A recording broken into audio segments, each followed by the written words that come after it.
Hello there, I'm Scott and welcome to my Blackpool Pleasure Beach 2022 season review. Blackpool Pleasure Beach's season started in February 2022 for the rebranded White Knuckle Weekends, previously known as WOW Weekends.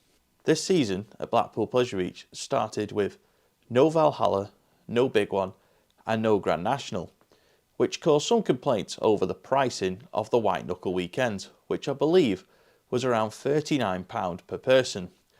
Traditionally, Blackpool Pleasure Beach's opening weekend in February is usually cold, wet and windy, and 2022 was no different. But that didn't stop Pleasure Beach Experience members and many more of the roller coaster enthusiast community from the UK braving the log flume in Nickelodeon land. Here he comes, he's got his beach outfit on. He's come straight from Blackpool Beach. Nice outfit, nice outfit. You getting started, or you going to wait for more people? Because I think everyone's coming about one. So. Yeah, we are a bit early. Are you excited? I don't think excited. You love it. You love the attention, and don't say otherwise. You know you do. You are the log flume champion. It is February though. It was February last time you did this in February.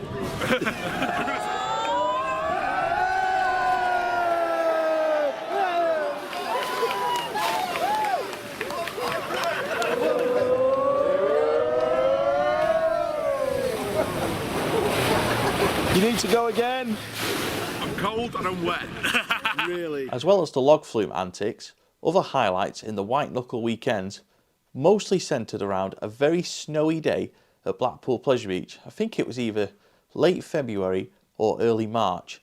The forecast was snow, but that didn't put us off going to Blackpool Pleasure Beach. Now most theme parks and amusement parks would probably close in the snow, but not Blackpool Pleasure Beach.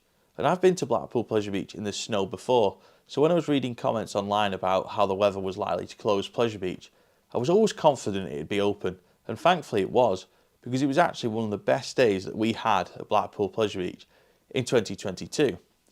One of my memories from that day was when we were stood by the Grand National, which at the time was closed, and we were starting our vlog intro, and one of the sensors on the Grand National was going off because the snow had obviously, or the rain, or whatever, had gotten into one of the sensors, and the siren that you hear on the Grand National when the trains return to the station, it was going off on repeat because obviously the snow, water, rain, whatever it was at the time, had got into the sensor. So it's quite amusing but also quite off-putting when we started the vlog, but also it made us all look forward to getting back onto the Grand National. If you can hear beeping in the background, that's not my back, it's not in a bad way, it's actually the Grand National's sensor, which has been set off by the snow, because if you're familiar with the Pleasure Beach, you'll know that when the Grand National returns to the station, it goes... And that's what it's doing now, because the snow is making the computer think that the trains are coming back, even though it's not running, so it is quite funny. I think it would be fair to say, due to the pricing of the White Knuckle Weekends and the lack of the Big One, lack of the Grand National and of course lack of Valhalla, the White Knuckle Weekends were very, very quiet. And to be honest, at times we were actually calling them walk-on weekends, because every time you went to Pleasure Beach during that time of the year, it really was walk-on pretty much to every roller coaster and to pretty much every ride at the Pleasure Beach. Of course, it's sad to see it that quiet, but you do kind of expect it to be a little bit quiet at the start of the season, especially in February, because let's be honest, not many people want to go on holiday to Blackpool in February because it's generally very cold. Blackpool Pleasure Beach has been opening its doors for the start of the season in February since 2006, with the exception of 2021 due to the COVID restrictions. However, in 2023, Blackpool Pleasure Beach will be opening in March, and to be perfectly honest, I think it's the right decision. I know that a lot of people are going to be upset that it's opening around the same time as Alton Towers, because the traditional night out in Wetherspoons is unlikely to be as lively as it normally is. However, I think from Pleasure Beach's point of view, and from especially an engineering point of view, I think they're making the right decision. I really do. It gives them an extra couple of weeks to get everything sorted, get the rides running up to a standard that they want them to be at, but also it just gives them a bit more of a chance with the weather not being absolutely terrible on opening day. Sticking with the White Knuckle weekends for now, did mention a bit earlier on that the big one was closed at the start of the season. It did eventually open at the end of March. Now, the reason the big one was closed is it was having some retracking work done again, which was the third time in consecutive off seasons that it was having some work done. Once again, the fabulous team at Tazaka and the excellent Blackpool Pleasure Beach engineering team worked together to get the big one retracked, and eventually it reopened at the end of March. It may sound strange to say considering that Pleasure Beach was actually closed at the time, but seeing the big one track going in that day, or over those 2 days that it went in, it's actually a highlight of the Blackpool Pleasure Beach 2022 season for me, because even though I've seen it now for 3 years running, I just find it really fascinating watching them putting the new track in and seeing it all fit together. It's incredible to watch. As you probably know by now, the big one is being retracked again in a different area, of course, over the closed season. And if Pleasure Beach Experience can cover it on the YouTube channel, we will do. Hopefully it'll be me that covers it. If not, I'll ask Mike or Mark to go there if I can't make it. But hopefully we can get that covered on the channel in terms of the track coming out, the new track going in. It's always something we like to cover on this channel, so hopefully we can do that again this winter. But I don't know for definite when the track's coming out, or of course when the new track's going in this time. So we'll just have to play it by ear and see how it goes in the next couple of weeks. One of the main things everybody was curious about heading into the 2022 season was the addition of a spinning car at the back of Icon with a twist, or as it's known now, Enzo. Now, as much as there was excitement, there was also concerns. How would it impact on the operations? How much was it going to cost? How is it going to be implemented? Especially as there was talk that you would, even if you'd bought a ticket to do Enzo, you would still have to wait in the main queue. And of course, there was the what happens if it goes on the back of every train of Icon and all the bigger seats are taken out. That was a concern for people.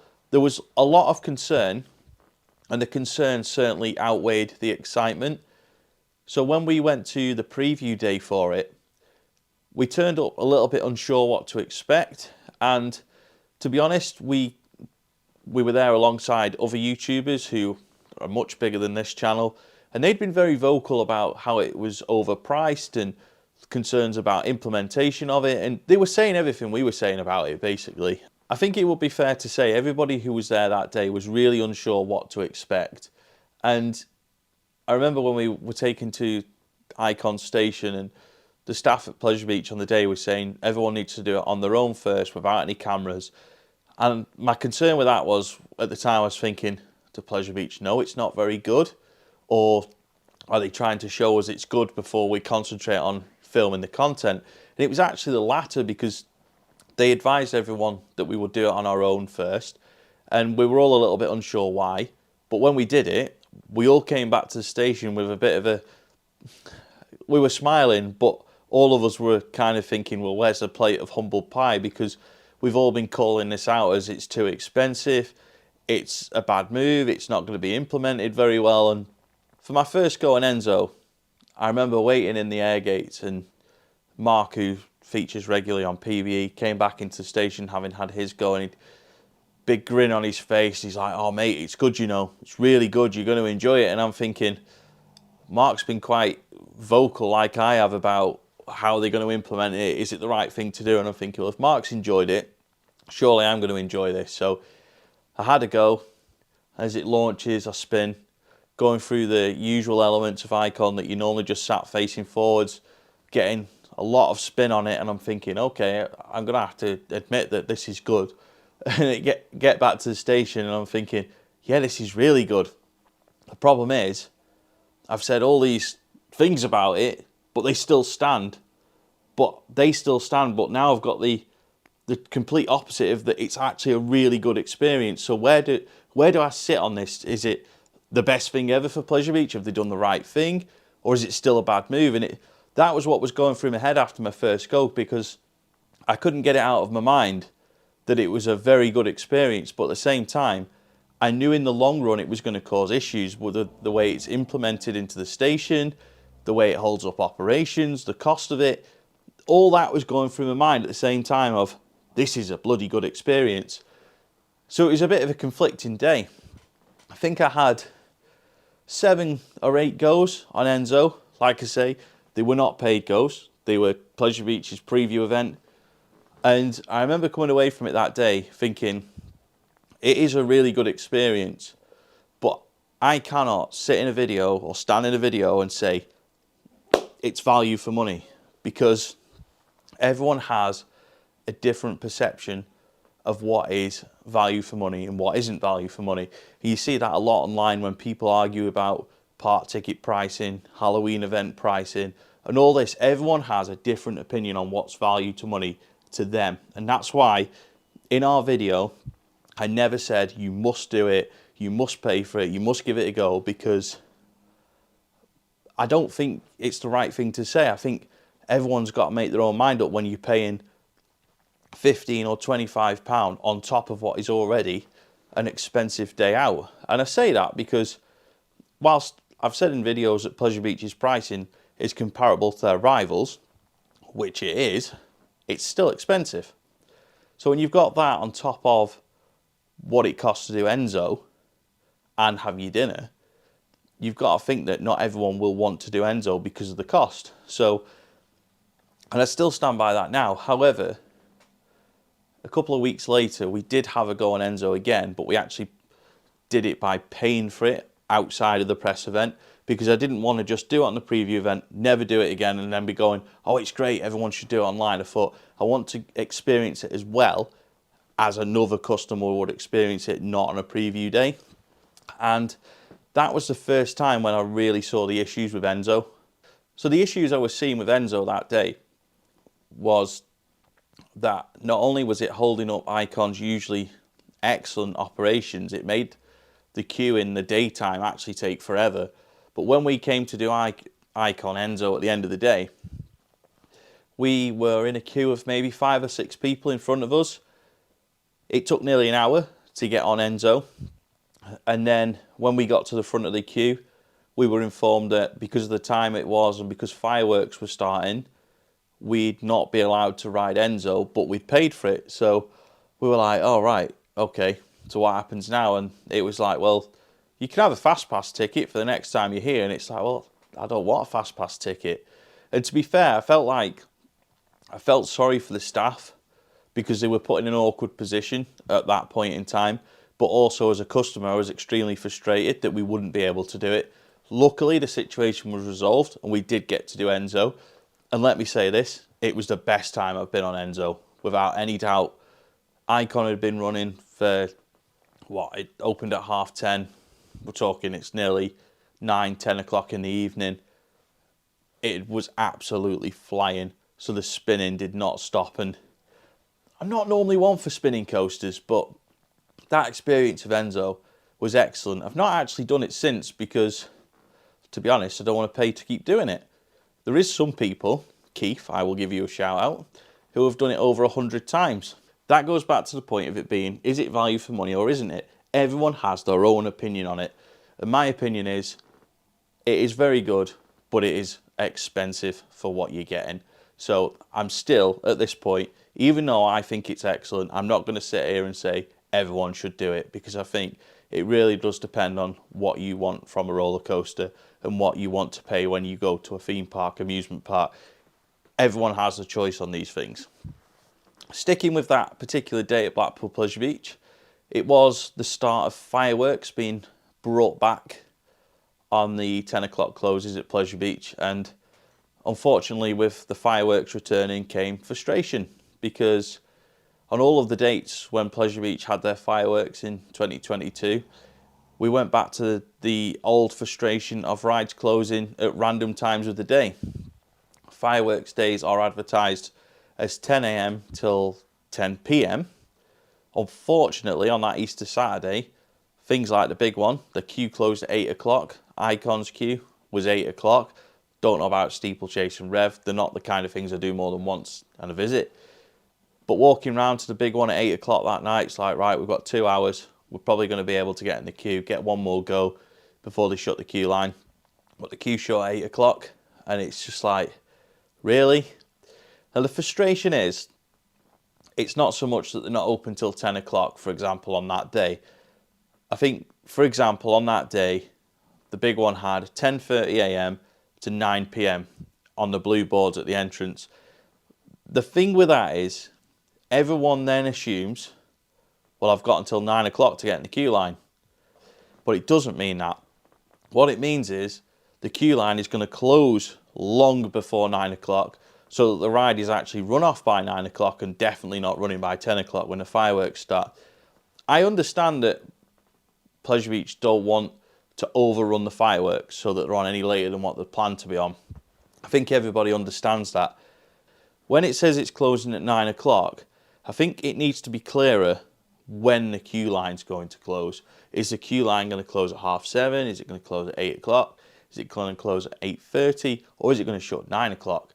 Because people don't know. Because it says 9 o'clock, you would assume that at 10 to 9, you'll be able to get in the queue line. But that's never the case. So I think, even though I get it from Pleasure Beach's point of view, they want to clear everything by the fireworks. They don't want everyone to be still in the queue at 10:30 p.m. I still think it needs to be made more customer friendly so people understand what the situation is. So they don't turn up at the big one at 8 o'clock and find the queue line closed, because that's unexpected. Nobody expects that. When it says it's closing at 9, people don't expect to get there at 8 o'clock and be turned away. So I think that's one thing I really hope to see Pleasure Beach improve on next year. And it's something that has really bugged me about the fireworks nights now for probably 7, 8, 9 years, however long they've been on for now. It's a real annoyance, and I hope that they fix that next year by saying, okay, ride's shutting at 9. Everyone accepts that. If we know it's shutting at 9, fair enough. But please, if you're going to shut the queue line earlier, let us know when it's closing earlier so that we can all get on for one last go. Because as a season pass holder, okay, anyone can turn around and say, you'll probably just come back for the next late night riding. But somebody who's paid 40 quid, they might not come back. And if they have that same annoyance to season pass holders, they won't come back next week, and they might not come back next year or the years after, because they'll think, well, Pleasure Beach said they were open till 10, but the big one was shut at 8 o'clock. It does annoy people, and not just me. Sticking with Easter for now, the Grand National opened just before Easter weekend, following quite a bit of track work that was done. It was definitely needed, and it has definitely improved the ride experience. I do remember though, when it closed in October 2021, there was a lot of rumours about the Grand National, some of those suggesting that it would never reopen. So it was great to see the work being done on it over the winter, and great to see it back open. I think that is one of the real highlights of the whole year for me, getting back on the Grand National, a much improved Grand National experience. And you'll have seen us saying it on Twitter, you'll have heard us saying it in the videos if you've been watching them all year. Grand National, the best woody in the country. I'm sticking with that opinion, definitely. By no means the best woody in the world, but definitely the best one in the UK. Another big highlight of the Blackpool Pleasure Beach 2022 season, and probably of the whole year, was Blackpool Pleasure Beach introducing Walk the Big One XL to the 2022 lineup of special events. Walk the Big One XL was a follow-on from the Walk the Big One offering at Blackpool Pleasure Beach, which has been available to do now since I think 2012, maybe 13, I'm not sure, but it has been around for a long time. So what's different? Walk the Big One XL, of course you get to walk to the top of the lift hill, but also you get to go up on block break, the last break at the end, and at the bottom of the second drop. This is normally stuff that you wouldn't be able to do unless you work for engineering at Blackpool Pleasure Beach, or maybe a ride-op. But even the second drop's not something that the ride-ops would do very often. So it's a very special experience for fans of the Pleasure Beach and fans of the big one especially to do. And it's something that I'm really thankful for Blackpool Pleasure Beach for making available. Already there was Walk the Big One, like I say, and Walk the Woody. But being able to do Walk the Big One XL was genuinely amazing, and cost £150, I think. And I go back to what I was saying earlier about value for money. For me, I was more than happy to pay it, because it's something that I've always wanted to do and always hoped that they would introduce something like that. So for me, it was value for money. I did see a lot of comments online saying it was overpriced and Pleasure Beach were ripping people off, but the fact is it sold out within the first hour of being on sale. So there was enough people that saw it as value for money, and I think Pleasure Beach even added additional dates to it and it sold out again. So a very popular event, and as well as Walk the Woody, I hope that Pleasure Beach look at these two events and go, the fans of Blackpool Pleasure Beach want things like this, so let's give them it. Let's give them these kind of events that they can do. And it would be great to see something like an addition to Walk the Woody, with maybe a walk round Grand National in places, or Nickelodeon Streak. I think it's something that as Pleasure Beach fans we'd all love to see and we'd all pay the money to do. I've got this far into the video without properly covering Valhalla, so it's time to talk about the gods of the North and not the North. Valhalla closed at the end of the 2019 season, quite surprisingly for a lot of people, especially ahead of its 20th anniversary season. Of course, it's not reopened since. It was originally expected to reopen for 2021, but understandably, due to COVID and supply chain issues, Blackpool Pleasure Beach were unable to get it anywhere near ready for opening in 2021, which is perfectly understandable.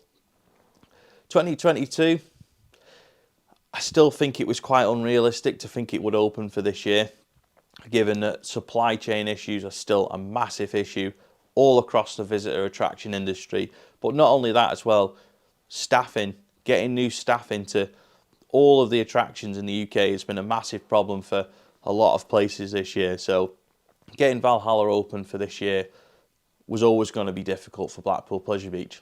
Like many of the Blackpool Pleasure Beach fans and roller coaster enthusiasts out there, I've been quite vocal talking about Valhalla not being open for 2022. But what I want to say is that it not actually opening is not the issue for me. I don't see that as being a big problem because, like I say, supply chain issues, staffing issues, it was to be expected that it might not open this year. I think the problem has been communication. Communication about Valhalla stopped on Blackpool Pleasure Beach social media in probably around February. I think when I had a look through before, I couldn't see any posts about it after February. Before that, it was all leading up to Blackpool Pleasure Beach opening Valhalla. Summer 2022, it was being reimagined, it was getting a new soundtrack, get excited, we're reopening it. And everyone was excited. But then we get towards Easter and people start asking on socials, is Valhalla opening? There's nothing from Pleasure Beach. Get towards the Maybank holidays, there's nothing. You then start getting towards when it's advertised for opening, summer, there's still nothing. And even now, as the season is closed, there's still no word about Valhalla at the time of filming this. And I think that part of the frustration, or most of the frustration about Valhalla, is not that it's not open, because we all appreciate there is a lot of work going on with Valhalla. There's staff working on it every day inside the building, inside the model shop, inside the engineering rooms, off-site. There's a lot of work going on for Valhalla. I don't think people want the full details. I think people would have appreciated June, July time, Pleasure Beach coming out and saying, look, Valhalla's not going to be ready. People are frustrated. People wanted to know what was happening. Is it opening? Isn't it opening? People held off visiting. People bought season passes to do Valhalla regularly. So I think people deserved to know in the summer that it wasn't going to be opening. I really do. I don't think they needed well, we need this from this country, we need this part from this country, we need this set of wheels for this set of boats. They didn't need the full nitty-gritty details. It's not opening, we've got supply chain issues. People would have been like, oh, wanted to go on that this year, but never mind, at least they've told us. But the lack of communication and then turning off comments on Facebook and Twitter, I think it really frustrated people. And I don't think it just frustrated enthusiasts, I think it frustrated anyone that was interested in going to Blackpool Pleasure Beach, especially for Valhalla in 2022.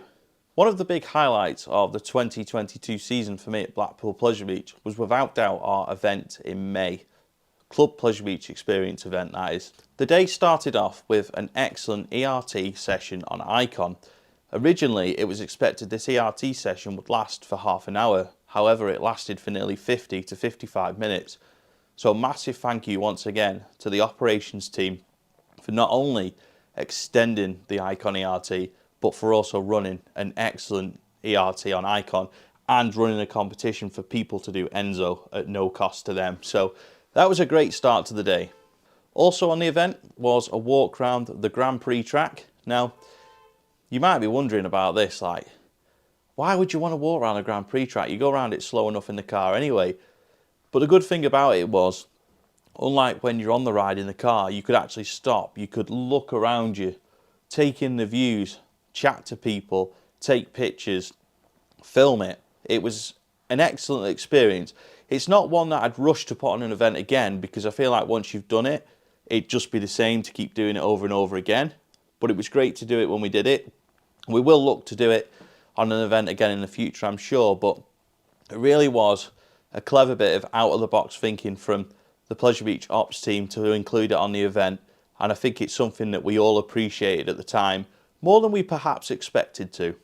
Also on the event, we had Passage del Terror, which everyone had to go through if they wanted to. If not, anyone who didn't want to do it went straight to the horror bar, and after everyone had been through Passage del Terror, we had a bit of a party, let's say, in the horror bar where we had food, which was included in the price, and then the bar was open. The bar, obviously, we had to pay for our drinks every time, and that was the only frustration of that event, because, not because we had to pay, but because there was only one till working at any time that night, and when you've got a group of over 100 people all trying to get a drink, it can take a long time when there's only one till working. But all in all, it was an excellent night, and whenever we do an event at Blackpool Pleasure Beach in the future, I think we've got to have a horror bar evening again, because it truly was excellent. And like I say, we had a bit of a party thanks to being a DJ on. Everyone had food. Once the initial queue at the bar had cleared, it was a bit easier to get a drink. And my initial fear of us all having food in there, one drink, and then going off to Wetherspoons, that didn't happen. A lot of us did stay in there until quite late, and it really was an excellent night. The following morning, we had an ERT session on the Grand National and finished the day on the big one. Now, the interesting thing with the big one was it was actually supposed to be just one ride, where I think we all ended up having a few laps on it. But also the same with the Grand National, going back to that in the morning. That was originally going to be a half an hour ERT, which turned into an hour ERT. So again, massive thanks to the operations team for looking after PBE on both days of that event. And overall, the events team, the corporate events team and the ops team, they made it a great weekend for us. Following on from our event in May at Blackpool Pleasure Beach, I didn't actually visit the Pleasure Beach that often for the rest of the season, to be honest. And the reason for not going much after the May event was, for the best part of 4 weeks, I was isolating ahead of a trip to America. The reason for isolation was because we had a Pleasure Beach Experience event coming up, the first ever one in America, and during that time of the event at Blackpool, there was still COVID testing in place to get into America. So from a precautionary point of view, more than anything, I decided to isolate, not go to any theme parks so that I could be fit and well to go to the event in America. And well, typically they drop the testing literally just before we flew out to America, but at least I turned up there feeling healthy, so that was the main thing. But that's one of the reasons why I didn't visit Pleasure Beach much between May and June. But also, with us having the America trip and then coming back and wanting a bit of a rest, it was kind of like, well, when am I going to go to Blackpool? And we went to Blackpool, me, Mike and Mark, at the end of July for one of the late night ride-ins. We didn't film a vlog. The weather was a bit naff, to be honest. And none of us stayed until the end because the weather was so bad. And then the next visit was a day in August, and then for the late night Fridays in September, which I'll talk about in a minute. And then after that, there was only one more visit, which was the most recent vlog on Pleasure Beach Experience from Blackpool Pleasure Beach. So compared to previous years, not actually visited that much, but when I think about it, I did do a lot of sort of nip in for 2 or 3 hour kind of visits and not film, not take any pictures, where I just nipped in, did the big one, did the Grand National, a lot of times, maybe the dipper every so often, and then came home. So it's not been a year where I've been to the Pleasure Beach for opening to closing a lot, that many times, to be honest. So yeah, weird season on that front. But back to sort of talking about the season itself.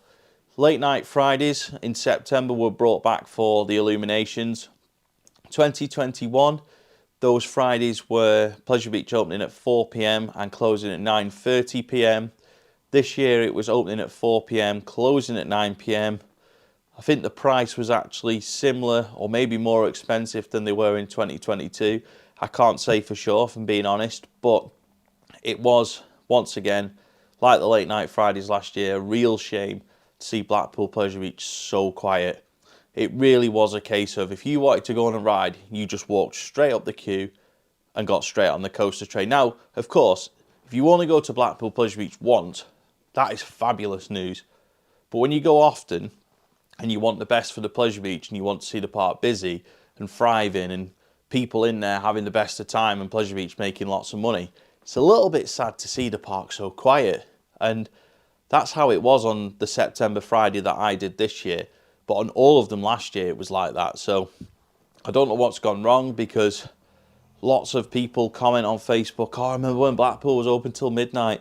I remember when Blackpool was open till 2 in the morning. Where were those people on those Fridays when, okay, 9 o'clock close is hardly midnight close, but it still gave us all the chance to the big one in the dark, the Grand National in the dark, Icon in the dark.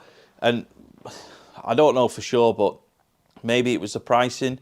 Maybe it was because there wasn't much marketing for those Fridays. I'm not having a go at anyone. It's just that might be the reason, because there wasn't much on social media about those Fridays until the Thursdays before. And the pricing for them was quite expensive, considering the park was only open for 5 hours. And I think it might well be a combination of those things. I don't know why it would be quiet, because people always want Blackpool Pleasure Beach to be open when it's dark. It's very iconic going on things like the big one and seeing all the illuminations on and experiencing it after dark with all the park lit up. So it is a shame that those Fridays haven't worked out, because by the looks of it, next year Fridays in September are back to being 11 o'clock till 5 o'clock days, which, let's be honest, are a bit boring when you think about it compared to what we've had for the last 2 years. We tried to support those Fridays as much as possible, but obviously Pleasure Beach have taken the decision to go back to what they used to do. And for me personally, I'd always rather see the park open at night during illuminations, but I don't blame them for doing what they've done if no one's visiting. I really don't. A bit like why with them opening in March instead of February, I really don't blame them. It makes perfect sense from a business point of view, but it is a shame as far as the late night Fridays go. So wrapping this video up, reasons to be excited for Blackpool Pleasure Beach in 2023. Well, I still think Pleasure Beach has got the best roller coaster lineup in the UK. I know very few people agree with me, but that is my opinion. I think they've got the best coasters in the country, especially with Grand National and Big One, two of the best coasters in the country in my opinion. But that's always a reason to visit, in my opinion. But also, the Big One's being retracked again. Big Dipper's being retracked by the Big Blue Hotel. Looking forward to seeing how that goes, because when Pleasure Beach retracked Big Dipper for 2021 by doing the first drop, it significantly improved the ride experience. And I think by doing the bit by the Big Blue, which it drastically needs, I think that'll significantly improve the ride experience as well. Now, things that I hope are different for 2023.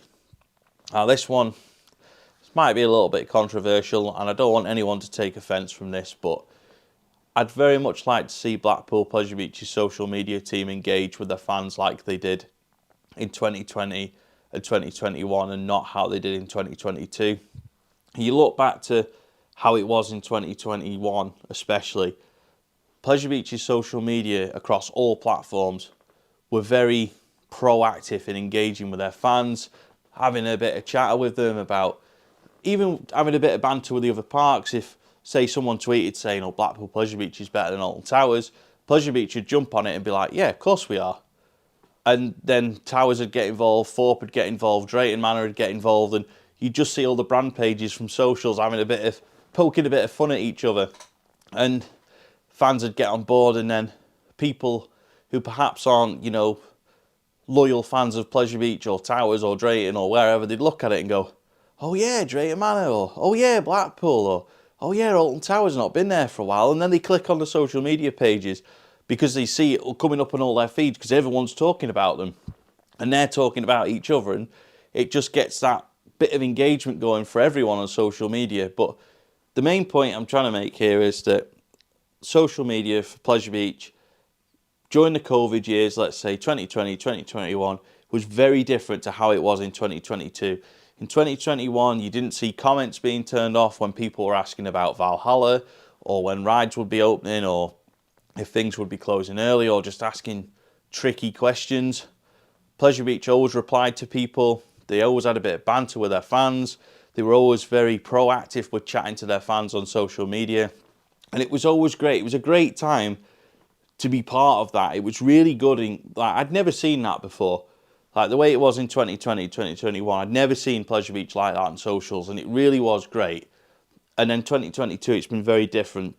So I really hope next season, whoever was doing socials in 2021, doing all that interaction with the fans, if they're still working at Pleasure Beach and they're still working on socials, I really hope they're allowed to do what they were doing in 2021 and being so like engaging with the fans of Blackpool Pleasure Beach.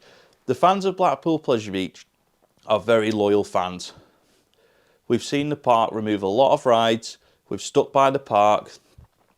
Even in times when we've seen all of the parks building rides and Pleasure Beach removing them, Pleasure Beach fans have always stuck with the park. When the Wild Mouse was removed, Pleasure Beach fans stuck with the park. So I think it would be nice to see Pleasure Beach's social media pages interacting with the fans again. That's something I'd really like to see. And I don't just mean Pleasure Beach experience, I mean every fan of the Pleasure Beach. Another thing I'd really like to see change for the 2023 season is the removal of e-ticket scanning at all of the rides at the Pleasure Beach. It's just something that feels a little bit unnecessary from a guest point of view. When there's no non-rider pass for Pleasure Beach anymore, it just feels like, why do we need to scan at every ride? Now I do understand it's for data collection, but I do sometimes wonder if there's a better way, and a way that doesn't impact on the operations of the ride so much, because there's no doubt about it, the e-ticket scanning definitely slows down people getting on the rides, especially at the rides where it's so close to the air gates. I think a bigger concern for me with the e-ticket scanning though, and I think I said this in last year's end of season review as well, is that the problem is, because you have to use your phone to do it, or well, you can get a printed ticket, but most people use their phones. The problem with that is you're then pretty much boarding a ride with one of the loose articles that they ask you not to take on the ride in your hand or loose somewhere. And one thing I've noticed this year especially is that because of that, there seems to be a lot more phones out on the rides, and I think it's really hard for the staff to police it, because people have got their phones out to e-ticket scan to get onto the rides. And I think that people then just get straight in the ride, they have the phone in their hand, they sometimes will be taking selfies in stations which can hold up restraints being done. They then might keep the phone out, be taking selfies on lift hills or on the first drops, or just generally around the ride, maybe taking videos for TikTok. I've seen a lot of it this year at Pleasure Beach. Something I'd really like to see change for the 2023 season is maybe a bit of a rejig for Icon's queue line, because when Enzo opened, the station was reconfigured a little bit, and with that it meant that the main queue, where the main queue comes in, Fastpass were going straight down, so the main queue was sort of trying to merge here, but because Speedy Pass were walking straight down, the main queue was getting stopped here and couldn't get into the queue, because if you've bought Speedy Pass, you're going to think you've got the right of way, which, to be fair, is pretty much spot on, because you've paid to get on the ride quicker than everyone else. So there was a bottleneck being created, and I think that the way to solve that would definitely be by having the wristband scanner and a staff member right at the start of, well, right of where those two queues meet. I think that is the way to solve that. Have a wristband scanner, or sorry, an e-ticket scanner. Have that there. That solves that issue. You've got a staff member there. They can then moderate how many go through from Speedy, how many go through from the main queue. It can be done in sync and nobody complains, but that bottleneck was causing real problems with the icon queue. It was causing the main queue to move very slowly at times, causing a lot of confusion, and I think it's something that is probably an easy fix and hopefully something that can be fixed ahead of the new season at Blackpool Pleasure Beach. And lastly, in terms of things I hope to see improved at Blackpool Pleasure Beach for 2023, is during fireworks, I hope that when rides are going to be closing early, there's better communication about it. Guests are given a proper and clear indication of when a ride queue will be closing and not when the ride will close. This will help any confusion about what time a ride is closing. Guests will then have a very strict and clear time of when they need to be at a ride by if they want to go on it one more time. It will stop anyone getting aggravated when it says 9 o'clock on the board, but the ride queue closes at 7:30 or 8 o'clock. It's just a clear bit of communication that I think will help guests so much and will help improve the guest experience. That brings me to the end of this 2022 review of Blackpool Pleasure Beach. I hope it's been fair. I hope I've explained all my points fairly. I always wish for the best for Blackpool Pleasure Beach. I always hope Blackpool Pleasure Beach has a great season. I hope they have a great season in 2023. I am looking forward to when the new season starts, and I hope that it's a great season for the park. I really do. Please let me know in the comments below what you thought of the season at Blackpool Pleasure Beach. Has it been good for you? Really looking forward to seeing your comments below. Really hope there is loads to read and lots of reviews about the Pleasure Beach season from your point of view as well. And let me know what you're looking forward to in the 2023 season at the Pleasure Beach. Many thanks for watching, and I will see you in the next Pleasure Beach Experience video.